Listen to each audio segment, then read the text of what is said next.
2024 has just begun, so today I'm going to predict who will be the top 50 players for the 2024 Major League Baseball season. Now, please remember, it's just a prediction, so if you disagree with me, let me know in the comments. With that said, let's get into number 50. Starting out the top 50, I have Astros starting pitcher Framber Valdez. Valdez had somewhat of a down year in 2023, however, his underlying stats were much better than his actual stats, which could balance out for the 2024 season. Along with that, Framber allowed more runs but less walks and an equal number of hits while increasing his strikeouts in a very similar amount of innings. All signs point to Valdez being able to slow down that home run rate again and become a top 50 player once again. Sean Murphy is one of the best offensive catchers in the league, and in 2023 he got even better in his first season with the Braves. He missed quite a bit of the season, playing just 103 games, but he was absolutely amazing when he did play with a 135 OPS+. Just look at the amount of red on his Baseball Savant page. That means he's a great offensive player at one of the worst offensive positions in the league. That's good enough for 49 for sure. Easily the least known player on this list is Nolan Jones at number 48. The Colorado Rockies outfielder was a rookie last season and he had a great season. He played just 106 games, but in those games had 20 plus homers, doubles, and also led the league in outfield assists and was ahead of third place by 7 assists. Even though he has a massive strikeout problem, I think him playing in Coors Field will allow for him to be a top 50 player. Will Smith is extremely similar to Sean Murphy, except he's had slightly more success at the major league level, so I believe in him to repeat slightly more. With the Dodgers lineup being so incredible, pitchers will be forced to attack Smith too, which will lead to an increase in numbers. He's just one of the best catchers in the game and ends up at 47 on my list. Next on the list, I'm going with the highest paid pitcher in Major League Baseball history, who has also never even thrown a single pitch in MLB, in Yoshinobu Yamamoto. I just wanted to be conservative with this pick because we really don't know how the 5'10" Japanese superstar will really be, but clearly the Dodgers thought he'd be good enough to justify handing out the largest pitching contract of all time. Alex Bregman is an extremely difficult player to rank, but I ended up putting him at 45 mainly because he does a lot of things well. His last 2 seasons he's been a very consistent 800 OPS hitter with great defense, so I have no reason to think his next season will be any different. The second pitcher on this list is going to be Zach Gallen at 44, as he had his second consecutive great season. He did regress a little bit in 2023 compared to his incredible 2022 campaign. However, he was still third in NL Cy Young voting. He threw 210 innings and struck out 220 batters. I just fully believe he will continue to be one of the best pitchers in the league in 2024. Adolis Garcia, whether he's on steroids or not, is going to be my 43rd player on this list. He is one of the most powerful players in baseball and has a good glove in right field with a cannon for an arm. The past 3 seasons, he's continued to get better each year according to OPS and walk rate, and I think it will continue and he'll become even better. At number 42, I have Ketel Marte, second baseman for the Arizona Diamondbacks. The best way to sum up Ketel Marte is basically just by saying he's one of the game's most underrated players in baseball and has been for a long time. In 2023, his power jumped way up to a similar place that it was in 2019, where he was 4th in NL MVP voting, while his on-base percentage only saw a minor decline. When this dude is healthy, he's an impact bat, and I expect that to continue. Kodai Senga is landing at the 41 spot on the list because of his stellar rookie campaign. Compared to Yamamoto, this contract is ridiculous, considering he's making less than $100 million to rack up 200 strikeouts in his rookie season. He also had a sub-3 ERA with a 2.58 ERA post-All-Star break in 2023. I think he's going to build off of that season and continue to improve. The final player in the 40s is going to be Rafael Devers. Even though Devers had somewhat of a down year in 2023, the OPS stayed above 850 and his underlying numbers were even better than in his really good years for the most part. This makes me think he's going to put up a much better offensive season in 2024. However, his terrible defense keeps him in the 40s. At number 39, I have Zach Wheeler, due in part to some of his regression. It wasn't super noticeable, however, he was slightly more hittable. He's also entering his age 34 season, so I think he might be starting to leave his prime. It is a contract season though, so hopefully for him he balls out. Logan Webb has absolutely dominated for each of the last 3 seasons, and I think for the most part that's going to continue. However, I think losing his pitching coach Andrew Bailey may hurt just a little bit. He threw 216 innings last year and his whip was significantly lower than his past 2 seasons. He's just really good and and it's going to continue in 2024, number 38 for him. Gunnar Henderson is next on this list, coming off of his 2023 Rookie of the Year campaign. After a pretty terrible first 2 months, the former number 1 prospect really figured it out past June, posting an 829 OPS post All-Star break. That's only going to improve for 2024. Justin Steele has put up back-to-back great seasons in 2022 and 2023 after being fairly unknown as a rookie the year before, and he was even better in 2023. His usage went way up and he allowed much fewer base runners. His style of pitching is slightly different compared to many others, focusing more on control and lower velocity rather than being a flamethrower like many others. I think this style is going to continue working out very well for him. At number 35, I have Blue Jays shortstop Bo Bichette. As long as Bo stays healthy, he's going to be among the league leaders in hits. However, his defense will hold him back. All 5 seasons of Bo's career, he's had an above 800 OPS, so it would be extremely weird to think anything else will happen. He's also a career .299 hitter, which is extremely rare in the current landscape of baseball. Bo is a great player, and with a bit of a power uptick, he'll be even higher than this next season. Coming in at 34, I have Cody Bellinger, who is currently still a free agent. His situation could potentially put him a few spots higher or lower depending on his run scoring environment, but either way, I like where he's at. I do think there is going to be some level of regression from his 2023 season since his batting average was significantly higher than his career average, but he could prove me wrong and go back to that top 5 player MVP form he once was. Personally, I just don't see it happening. Another extremely underrated player is New York Mets outfielder Brandon Nimmo. Nimmo has been extremely consistent throughout his career. Like, literally look at the past 2 seasons. They were almost identical apart from him hitting 8 more home runs. I think the power will continue to increase with his beautiful left-handed swing, and he'll become even better than he has been. Next on the list, I have Pablo Lopez at 32. Lopez had a career year in 2023 for the Minnesota Twins, which was completely overshadowed by Sonny Gray's Cy Young winning season. He had a 3.66 ERA, which was high compared to his 3.00 expected ERA. His baseball savant page is extremely impressive as well, which makes me think he will be even better in 2024. Also, his 2 postseason games were great, just allowing 1 run in 12 innings. One of my favorite pitchers on the list is coming up next at 31 in George Kirby. In 2023, he had the fewest walks per 9 innings out of any pitcher in baseball at just 0.8, and he had a 3.35 ERA, which is extremely consistent with his career average. His stuff is also great with a plus fastball and slider, and he's just really fun to watch pitch. I think he's going to take the next step in 2024 and really cement himself as a true ace. Rounding out the 30s, I have one of my most controversial takes so far with St. Louis Cardinals third baseman Nolan Arenado. In 2023, his OPS dropped a full 100 points from his career average, and his defense was much worse than it had been the rest of his career. Entering his age 33 season, it seems like he might be hitting a little bit of an age wall, and even with all that being said, I think he's still good enough to be 30, but he's definitely starting to regress. Starting out the 20s with number 29, I have Blake Snell, the NL Cy Young winner for the 2023 season. Realistically, I wanted to put him in the 40s. I just don't understand how his style works. He throws way too many pitches, walks the world, and somehow just pitches out of it. He was also by far the best pitcher in the league in terms of hits per 9 innings, so he was just unhittable most of the season, but due to his injury history and inconsistent nature, I just can't put him higher, even if he had a 2.2 ERA last season. While I think Snell might be regressing in 2024, I think Vladimir Guerrero Jr. is going to jump back up to being an elite hitter, so I have him at 28. He underperformed his expected stat line in a big way, almost 30 points lower in expected batting average compared to real, and 50 points lower in expected slugging. Vlad has way too good of an eye and bat-to-ball skills to be a below 800 OPS hitter again. I think he's going to bounce back in a big way. At number 27, I have, in my opinion, the guy who is going to be the best catcher in baseball in 2024 in Adley Rutschman. This guy is a special player. He just has all the tools to be one of the best catchers in MLB history, and he's going to prove he's by far the best one in 2024. The second best pitcher for the 2024 season is going to be Spencer Strider. I don't think there's a single player in baseball that underperformed compared to their advanced stats more than Strider, and he still had 20 wins in 2023. He also led the league in strikeouts with 283 of them. His FIP was also the best among starting pitchers, with it being a full run lower than his actual ERA, which basically means he got unlucky a good portion of the season. I think he's going to be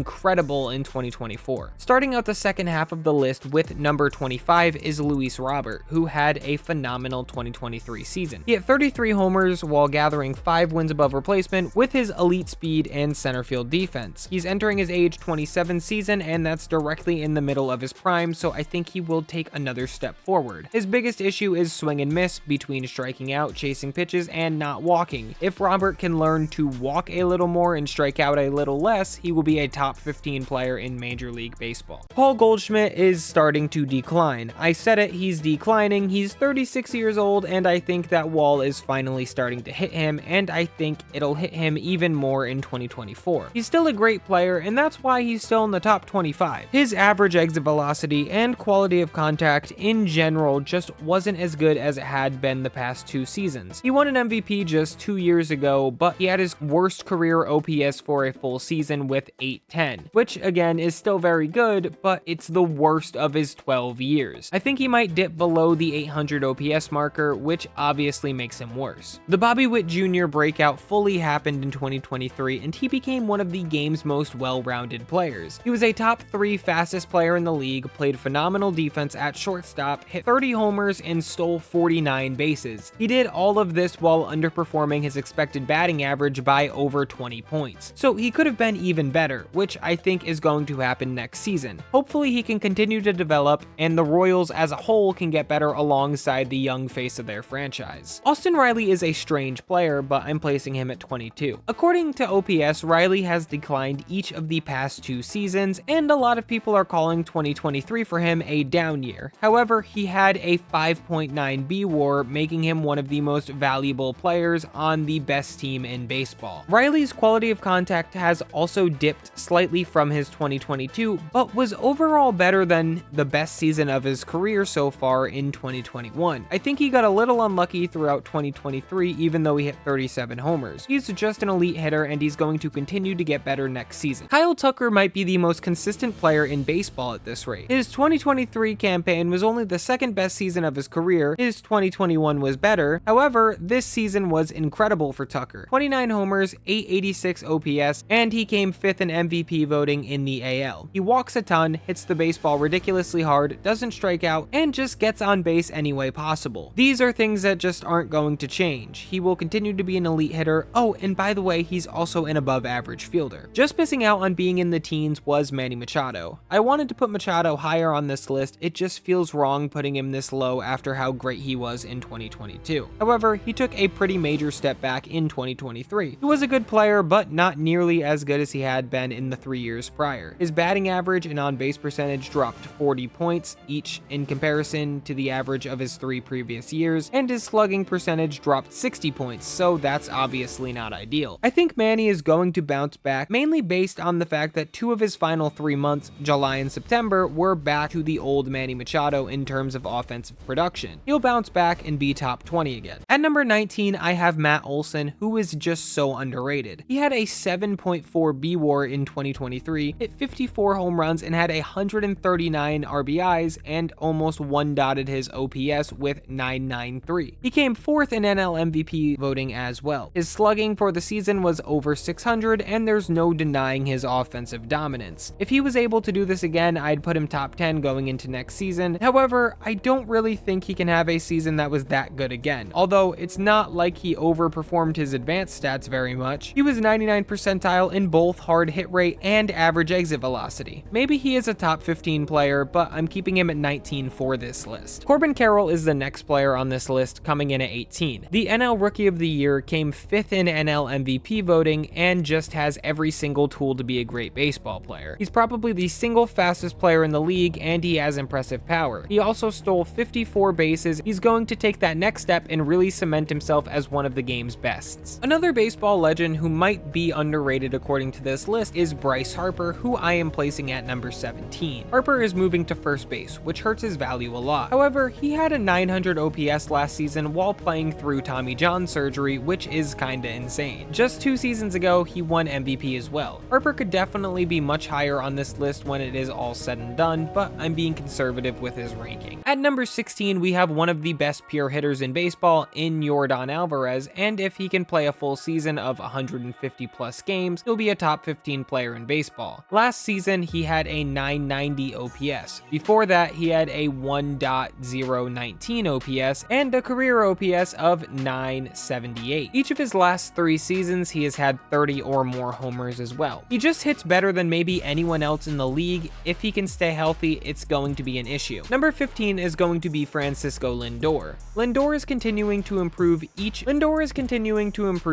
of his 3 seasons as a Met. He's one of the better defenders in the league at shortstop, and last year had a 30 homer, 30 stolen base season. If he continues on his upward path, I think he will be a top 15 player. Trey Turner is the next player on this list for number 14. In his first season in Philly, Turner had some serious regression in basically every aspect of his game, and the underlying numbers just aren't good either. However, his second half numbers are just so much better than the first half. It may have taken him a half to adjust, but once he did, he was back to his former self. 292 batting average with a 900 OPS with 16 homers. For reference, his first half numbers were 247 batting average and 688 OPS. I think with a full season under his belt, he will go back to regular Trey Turner and be elite once again. The third middle infielder in a row is coming up at 13 with Marcus Semien. Semien is very different than most of the other hitters on this list since he doesn't really thrive on hard hit balls, but rather the placement of his hits, and he's extremely good at it. Along with that, over the past 3 seasons, he's missed only 1 single game, so he's extremely durable. He also became a great fielder in 2023, which he was always solid, but he really stepped up in that aspect of his game. He had a 7.4 BWAR, and it's just impossible to discount this guy because of the fact he's done it 5 years in a row at this point. I'm putting the best pitcher in baseball all the way down at 12. I really feel like this season there are going to be so many hitters that are more valuable than the best pitcher in baseball. I have Garrett Cole as the best one. Cole had the best season of his Yankee career in 2023, and the sticky stuff scandal seems to be in the past. He was easily the best pitcher in the sport last year, and I just don't see anything that's going to change that for 2024. He could be higher on this list, I just am valuing hitters more than pitchers. Just missing out on the top 10 is going to be Julio Rodriguez at number 11. J-Rod was 90th percentile or higher in every single aspect of baseball according to StatCast metrics: base running, hitting, and fielding, which means he's 3 great players all in one. He probably had a worse sophomore season than his rookie campaign in 2022. However, there were some things which he did better, like stolen bases and defense as a whole. He got off to a very slow start in 2023 as well, posting a 721 OPS in his first 87 games, but in his next 68 games, his OPS was all the way up to 941. I absolutely think the OPS is going to hang out much closer to the second half numbers next season. Add that with the elite speed and center field defense, and he's the 11th best player for 2024. A controversial take is coming at number 10, and it's Corey Seager. A lot of people are going to think I have Seager too low after his ridiculous 2023, and that's okay because I think I'm a little crazy too. But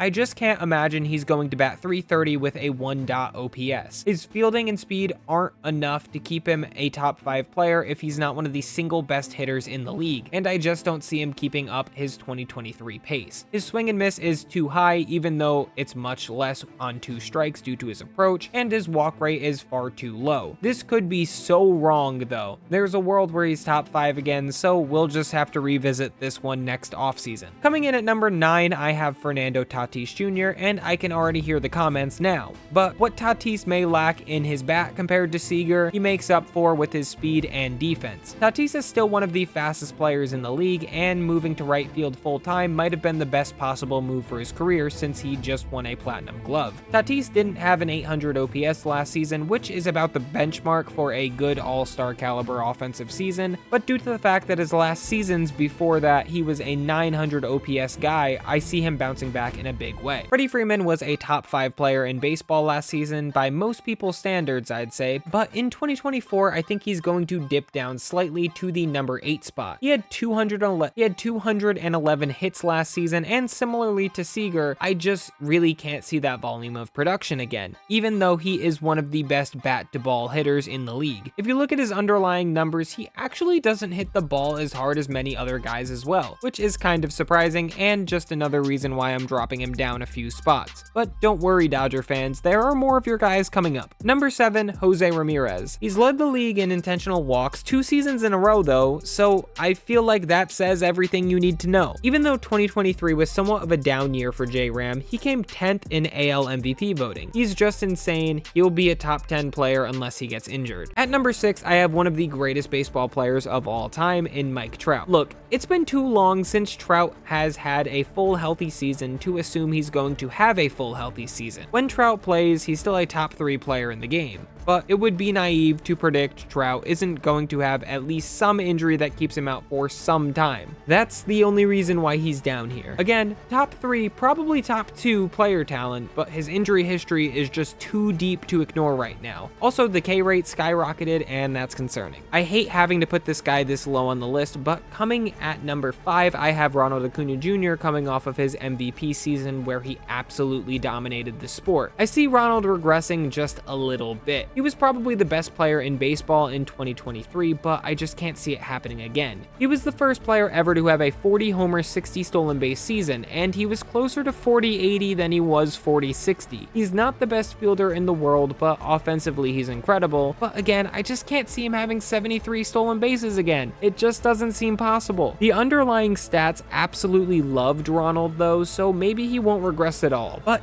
that would be very hard to repeat what he just put up. Mookie Betts is going to be the number 4 player on the list. Mookie is moving to second base, which makes him slightly less valuable. He's also had somewhat of a fielding and speed drop-off over the past season, which is obviously part of the reason why he's moving to second. However, even though he may have gotten worse in those aspects of the game, his bat has gotten stronger, especially with the home run ball. He had by far the second best season of his career while setting a career high in homers, walks, and strikeouts, becoming more of a 3 true outcome player. However, he still batted over 300, which is extremely rare for someone that is more focused on 3 outcome hitting. Betts is still elite, and I still miss him in Boston. Number 3 is going to be Aaron Judge. The captain of the New York Yankees definitely had a worse season than his record-breaking 2023. However, it was fairly injury-riddled, and by the way, it was still elite. He hit the ball harder than anyone else when he did play, and he had a 1. OPS along with 37 homers in just 106 games. He's actually so good at baseball, it's kind of crazy. His defense did also drop off a little as well though, so I'm putting him at 3. This prediction might be insane, it really might be a terrible prediction, but I have Juan Soto as the second best player for the 2024 Major League Baseball season. Hear me out, Juan Soto might have had one of the worst seasons of his young career in 2023, but him moving to Yankee Stadium and getting that short porch seems like the exact thing he needs to fix his career. His strikeout rate increased and his walk rate lowered a little bit in 2023, but I think this is going to go back to normal since opposing pitchers are also going to have to worry about Aaron Judge. He still was 99th percentile in hard hit rate and chase percentage, and his eye mixed with his quality of contact is going to play like crazy in Yankee Stadium. And finally, the moment we've all been waiting for, Shohei Ohtani as the best player in baseball for 2024. The thing is, he might actually not be the best player in baseball since he's just a DH, and that hurts his value a lot compared to pitching. However, this is the $700 million